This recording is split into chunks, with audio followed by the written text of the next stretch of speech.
আমার মেয়ে একটা মাত্র মেয়ে, খাইতে চায় না। শুধু আমার মেয়ে না, অধিকাংশ বাচ্চাদের এই অবস্থা। ওরা আম্মু দিক দিয়ে খাওয়ায়, আবার দৌড় দেয়, আবার আমি খাওয়াই, আবার কান্নাকাটি করে, বলে গল্প শোনাও, তাইলে খাবো।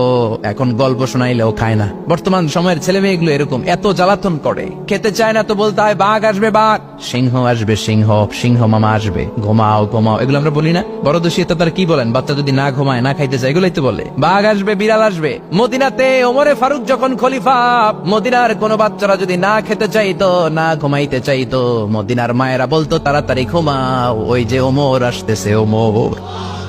কি শাসক ছিলেন সাইয়েদনা ওমর! সবাই সমান, উনার বিধান, উনার রীতি সবার জন্য সমান। মদ খাওয়ার অপরাধে নিজের কলিজার টুকরা ছেলে আবু শাহমাকে 80টা বেত মেরেছে। হাদিসটা দাঈফ, তবে শিক্ষা আছে আমাদের জন্য। 80টা বেত মেরেছে। এক রাতে পাওয়া যায় বেত মেরে ছেলেটাকে আহত করে ফেলেছে, আর এক রাতে পাওয়া যায় পিটাতে পিটাতে ছেলেটাকে দুনিয়া থেকে শেষ করে ফেলেছে। ছেলের মুখে গন্ধ পেয়েছে। আর শরীফটা খামরান, কিরে মদ খাইছস? না বাবা, শরীফ তো নাবিজ, আমি নাবিজ খেয়েছি। নাবিজ খাওয়া যায়।